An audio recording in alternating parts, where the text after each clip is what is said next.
So the rainy season just began. We just received our first rain here in Nasarawa State, Nigeria, Kefi precisely, and I am about to uncover my ginger seed that I stored since December last year, 2025.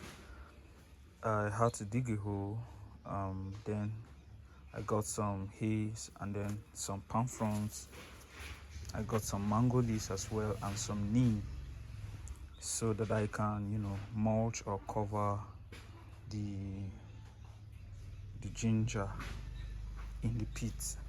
So I have already taken off the first layer of the covering, and I'm going to take off the second layer. You can see the mango leaves and then the hay that I used rice straw or hay to cover the ginger. So you do it this way to minimize or limit the amount of air that goes, or that contacts your ginger. That way it keeps the ginger fresh and plumpy. If you expose your ginger to the normal weather, even if it's under a shade, it tends to dry with time, and then the seed loses its viability and may die also. So this is one of the best ways, one of the surest ways of preserving your ginger rhizomes, whether for seed or any other purpose. So I'm going to be using a stick to do this, because I do not know what is hiding under this straw after a long time. The last time I inspected this, I saw a dead snake. It wasn't big, however. I saw a dead snake, and I think it came in contact with a pesticide that I applied, sniper particularly, to limit or to hinder the activity of termites, because I noticed like they wanted to infest or invade my ginger rhizomes. So let's begin.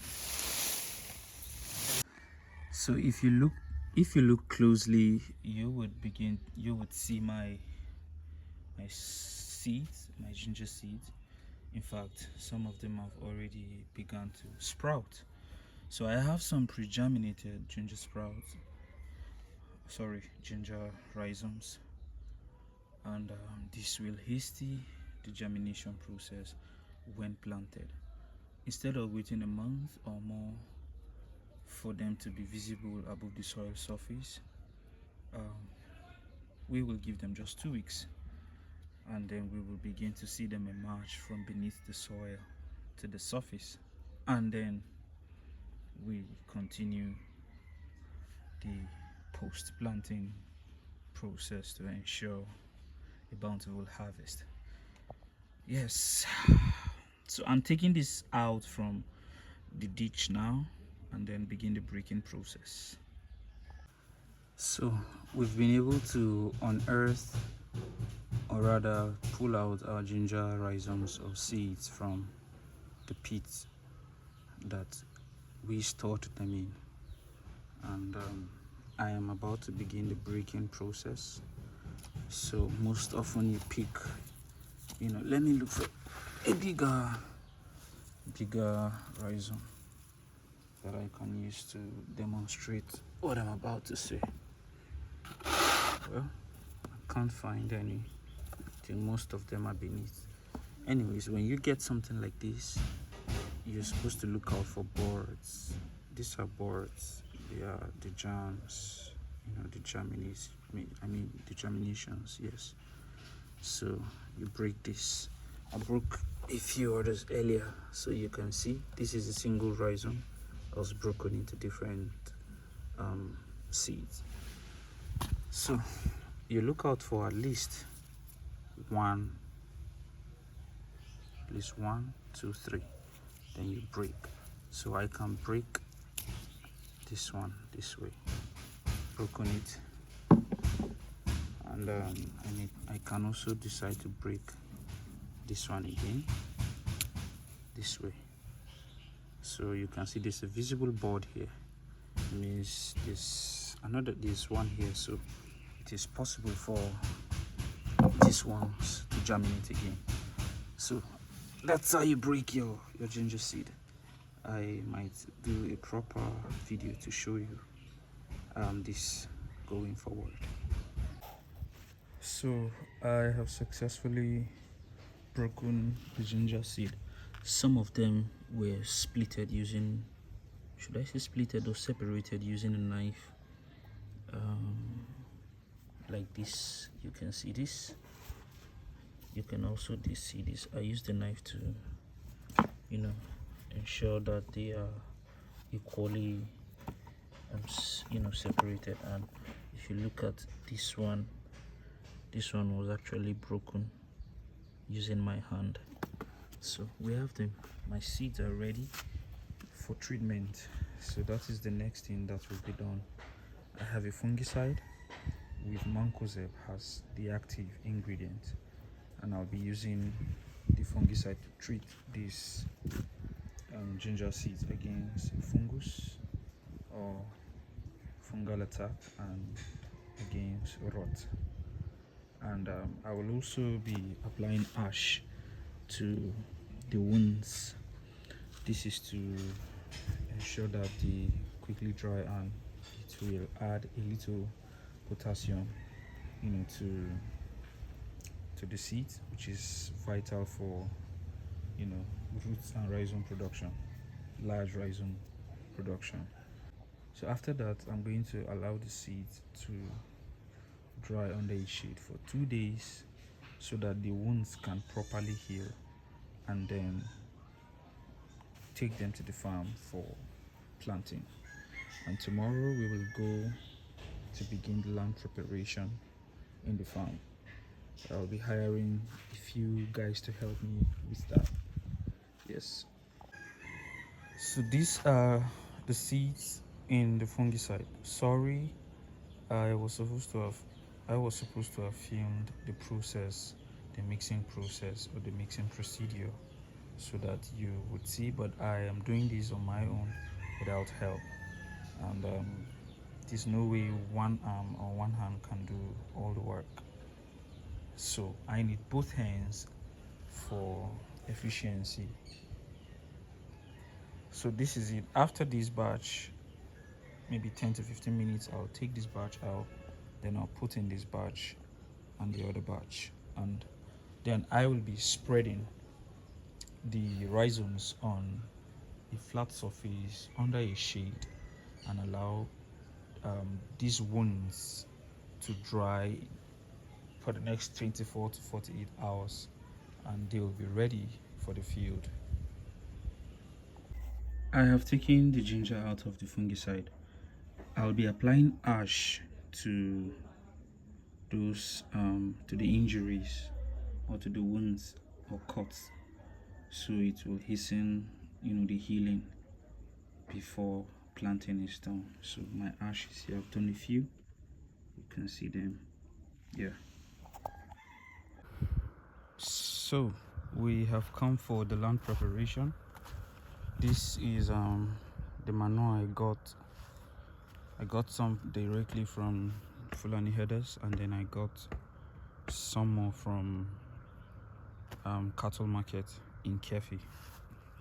It is also known as Kara market, for the name is Kara, Kaswan Kara in Hausa.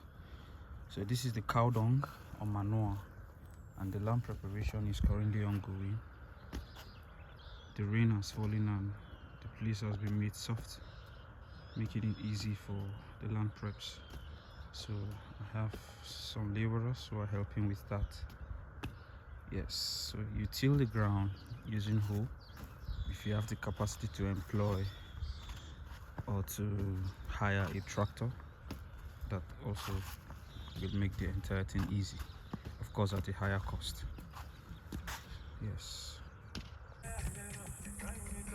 So if you look closely to the soil, you can see the applied manure, and I'm still in the application process. It is not an easy thing to do. So gradually we will be done with the land preparation and then return tomorrow, hopefully, to plant. immediately, and then we mulch as soon as possible. By God's grace, we have sufficient leaves in the farm to mulch.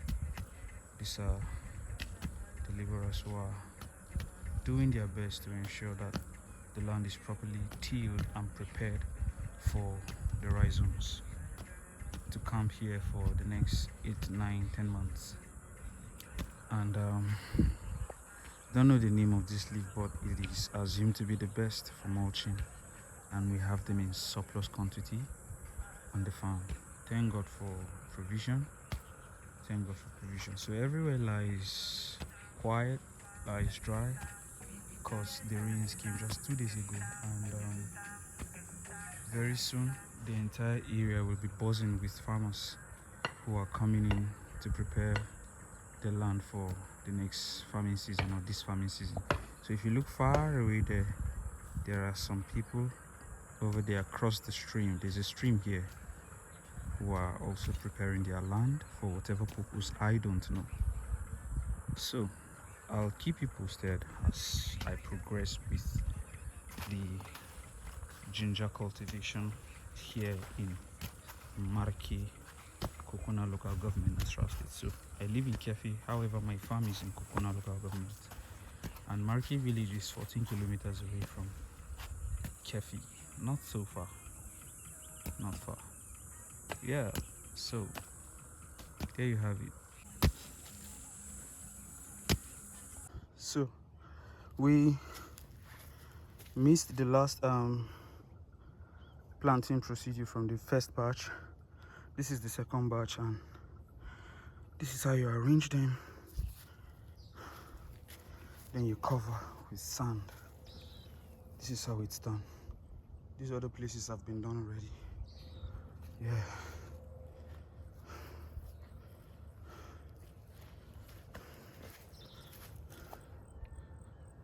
That's how it's done. It is assumed that this is the best leaf for mulching ginger, because by the time it dries up and decomposes, it adds to the soil fertility.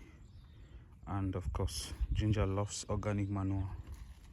So this decomposes together with the manure applied and forms compost, which is great for gardens and general farming purposes. So this is known as kolgo in Hausa, but don't get it twisted. Mulching can be done with any leaf. However, this is considered the best for that purpose. So we have begun the mulching process. So we're putting leaves on the bed where the ginger rhizomes were planted. We planted yesterday, applied manure again on the field, and then we are now mulching.